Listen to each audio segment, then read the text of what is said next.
saya kan memang sudah mengagendakan ketemu sama rekan-rekan yang lain. Tadi juga sudah ada Donis, dan coaching, sama Bisa. Sekarang kesempatannya kayak kira-kira nih, mumpung kita ada kesempatan untuk ngobrol berdua, apa yang mau sampaikan sih ke saya sih? Itu yang disampaikan tentang apa? Masalah ini anak-anak di kelas bagaimana? Sampean maunya masalah, terserah masalah, apa ada masalah, apa sampean ingin ada sesuatu yang ingin dicapai, pokoknya intinya itu ada goal, ada tujuan yang ingin dicapai. Kalau misalnya nggak ada masalah, ya nggak usah. Ini untuk khususnya saya sendiri di dalam pelajaran matematika, bagaimana cara mengatasi anak-anak di kelas. Kadang-kadang kan anak ini ada yang tidur-tiduran, ada yang sering terlambat, atau ada yang males ngikutin pelajarannya. Gimana solusinya cara mengatasi anak itu? Jadi solusi ya. Nah, solusinya biar antusias anak itu mengikuti pelajaranku, loh. Ya, biar tidak tidur-tidur. Lah, kadang ditanyakan kenapa kok tidur-tiduran, coba kepalanya jangan taruh di meja. Capek bu, ngantuk bu, kadang gitu. Ya tahu sendiri kegiatan mondok memang. Tujuannya pengen ingin mengetahui biar anak-anak antusias ini apa? Biar apa? Biar apa namanya pembelajaran? Dia di pelajaranku dia semangat ngikutin, jadi tidak sia-sia. Aku gini tidak sia-sia. Betul jalan aku gini enggak. Cuma pengen anakku itu bisa ngatur, dia tahu, dia ngerti, dia setidaknya bisa. Kadang-kadang ada yang bilang wali murid, anakku nggak iso kan duit, kembaliannya ke BMI aja nggak tahu. Kebangetan ini loh maksudnya. Jadi ya apa caranya saya ngajar begini itu dia ngerti, dia paham. Nggak cuma teori toh aku kasih. Iya. Langsung diterapkan anak-anak. Iya. Apa namanya? Jadi selama ini tuh anak-anak hampir semua apa bagaimana? Yang seperti itu maksudnya yang tidur-tidur. Yang tidur-tiduran tergantung, kadang gantian. Yang cowok itu terutama yang cowok. Kira-kira selain mereka tidak antusias, faktor-faktor yang membuat mereka tidak antusias itu memilih untuk tidur-tidur. Kadang gini, materinya mungkin ya. Ketika memberi materi yang mudah, dia semangat, gampang. Iya. Ya gini bu saya bisa nih. Iya. Ketika itu angin, nggak harus setek olah kue, malas ya kamu setek. Dan anak tidak, memang materinya ini sulit, tapi tetap tak kasih gambaran saya gampang iki. Tapi tetap dia tuh mikirnya lele gitu loh. Iya. Ya apa namanya kira-kira. Kan tadi itu kan tidak semuanya anak seperti itu. Iya. Dan tidak semua materi di pelajaran matematika anaknya seperti itu. Berarti anak-anak itu sepertinya menganggap materi yang mudah dia akan kayak Cepet cepet tangkap. Kira-kira kalau pelajaran yang dianggap anak-anak sedikit lebih sulit materinya, kira-kira apa yang ingin sampaikan biar anak itu nyantol atau dianggap mudah juga sama anak-anak kira-kira? Ini kalau misalkan kayak teori Pythagoras itu kan berpangkat gitu kan ya. Kadang kita buat soal seperti soal pernyataan masalah gitu loh. Misalkan sini ini pergi ke arah barat, nanti ke arah timur, nanti berbentuk segitiga siku-siku gitu. Cara menghitungnya akar pangkatnya gimana? Ya nanti itu yang membuat anak-anak, bu angkanya jangan besar-besar bu. Jadi baru tak contohin yang kecil-kecil aja.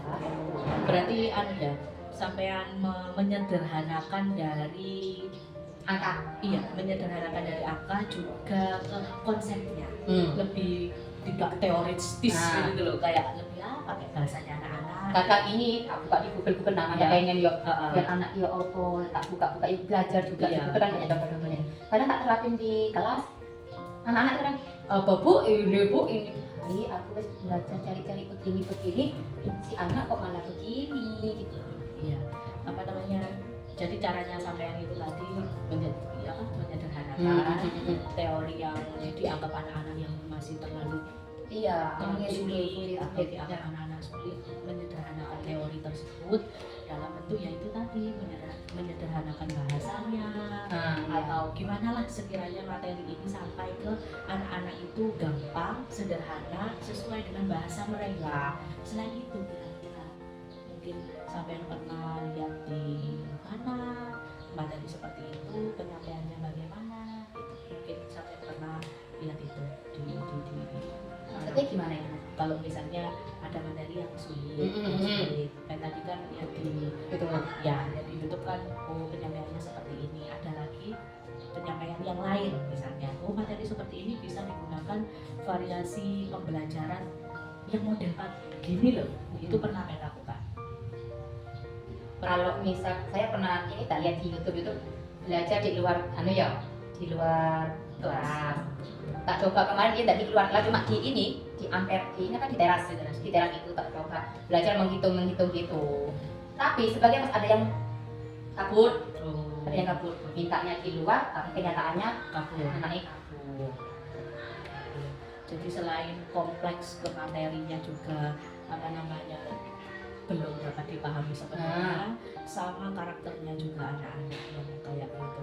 Kira-kira untuk si materinya ini, kalau materinya kan sampai sudah pernah lihat referensi materi dengan model materi A dengan model pengen nyobain begini variasi pembelajaran yang ini. Lah itu rencananya. Kalau yang kira-kira dengan karakter siswa yang minta keluar tapi sudah di luar, saya tetap kira-kira gimana?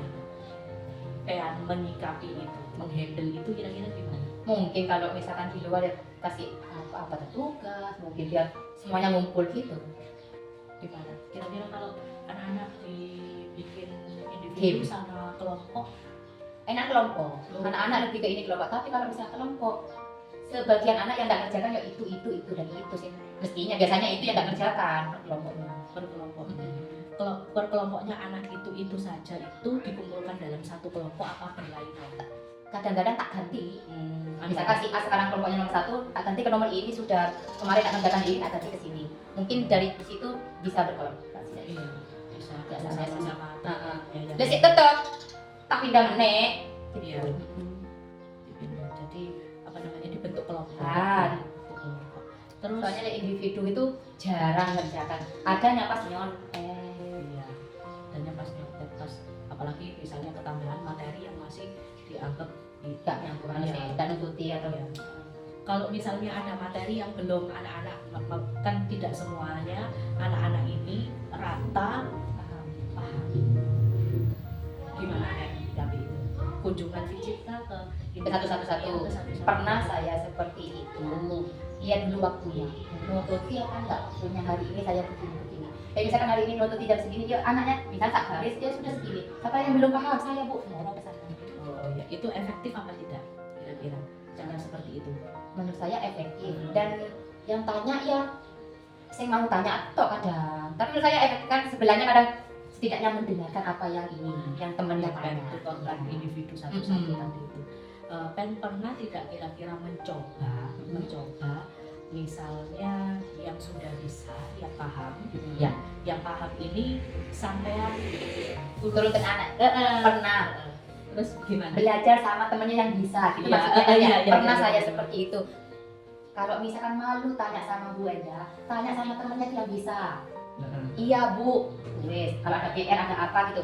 Ternyata ya enggak nanya. Enggak nanya. Saya tanya, enggak Bu. Kadang-kadang ada yang jawab, udah dikasihkan Bu. Satunya jawab, enggak Bu, enggak nanya sama saya Bu gitu. Saling ini wes. Tapi setidaknya kan menanyakan Sudah. Dan sudah yang bisa silakan ke Iya. yang Sering seperti itu. masih kurang, tapi kan pengen setidaknya menanyakan ke anaknya, mengkonfirmasi ke anaknya balik kalau itu sudah dilakukan belum, kan seperti itu. Kira-kira kalau misalnya anak-anak sudah dilakukan itu efektif tidak? Maksudnya ke pemahaman Efektif karena anak-anak tuh ngomongnya pakai bahasa jadi ini begini, dia dari ini, Iya. efektif. Dia lebih nyantol mungkin dengan temennya ini. pakai bahasanya anak. Iya. Pokoknya aku nyambung. Iya. Oke. Kita pernah seperti itu. Jadi kalau misalnya ya besok ini ada waktunya matematika, terus kemudian kompleks materinya dirasa agak sedikit sulit. Nah, terus anak-anak yang begitu, karakternya anak-anak, kira-kira rencananya gimana? menyusun rencana materi kompleks sulit. Terus anak-anak sing karakternya gitu ya apa? Ini dikasih tugas, kan materi sudah diterangkan, jelas ini ada yang ditanyakan, pasti kan sebagai anak ada bu, ya ada kadang tidak ada bu paham bu, ketika dikasih soal, bu kok sulit, bu soalnya bu udah sama dengan contohnya, Ya. kan angkanya lebih kecil atau lebih ini, Terus gimana?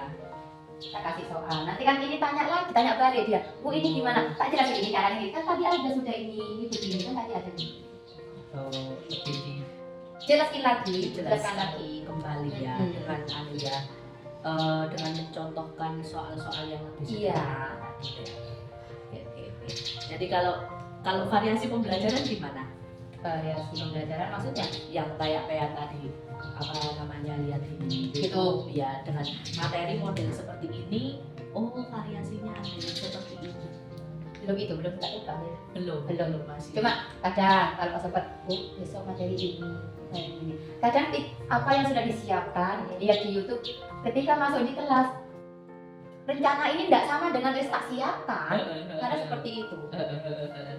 Jadi rencananya gak sesuai Sesuai, dengan nah, harapan iya. yang apa namanya yang kita Terus direncanakan, Rencanakan. iya harus direncanakan lihat ini begini. Sampai kelas, bu ini begini, iya nanti tidak bisa mau nyambung ke ini sudah. Bu ini nanya yang kemarin itu yang dibahas. yang kemarin. Nah, berhubung wes yang kemarin katanya wes sudah paham ini tanya lagi nih. Akhirnya ya balik lagi ke ini masalahnya yang padahal sudah siap materi berikutnya balik lagi ke materi yang kemarin. Oke. Jadi anak-anak itu ya penuh dengan kejutan. Nah, benar. Kadang yang kita rencanakan dari kemarin Wes sudah siap pada apa ini? ternyata kondisi anak-anak di kelas kadang tidak memungkinkan. Benar. Banyak ini itu. Soalnya ya kita tahu sendiri kita basicnya pondok pesantren. Oke. Apa namanya kalau mau disimpulkan dari tujuannya yang pertama tadi anak-anak antusias, kemudian pengen antusias mengikuti pembelajaran ya sama dengan berbagai masalah mulai dari karakter memang anaknya, lingkungan mungkin juga mempengaruhi, terus kompleks dengan materi yang terkadang dianggap sulit sama anak-anak. Gimana kesimpulannya kayak menyimpulkan ini? Mungkin menurut saya ngajarnya di kelas mungkin ini kasih sesuatu yang mudah-mudah yang mudah dimengerti sama anaknya itu apa sih mungkin dengan cara berkelompok kadang-kadang anakku ke lab, ayo ke lab mungkin lebih sering ke ini dah ke lab, ke laptop padahal tetap cari ini materi Ya, biar anu, tak ikutin ini misalkan tak ikutin maunya apa ini bu ya tak ikutin tak coba ke lab materi kita cari nanti kita pernah kan kita ke lab cari materinya anak-anak yang mencari apa itu artinya ciri-cirinya contohnya bagaimana nanti minggu berikutnya kita presentasi kita seperti itu tapi yang kelompoknya si A B saja yang ini kelompok yang lain enggak bu enggak mau maju jadi kesimpulannya kasih yang muda yang dia paham dan dia mau juga yang materinya yang mudah anak-anak mudah dipahami anak-anak ya mudah-mudahan itu apa namanya yang menjadi rencana kayak itu bisa ditindaklanjuti ke anak-anak dengan sedemikian Ya. apa kompleksnya anak-anak yang ada di sini dan di pertemuan nanti sama saya ngobrol saya ingin tahu ingin tahunya bagaimana cerita dari kelanjutan ini dengan anak-anak kompleks ini bagaimana masalah yang begitu karakternya yang begitu dan ketambahan mungkin materinya ya. Sepertinya itu saja percakapan ini mudah-mudahan tidak bingung ada jalan keluar setelah kita berbincang-bincang sebentar ini ya. Terima kasih Bu Enda atas waktunya. Wassalamualaikum warahmatullahi wabarakatuh. Waalaikumsalam.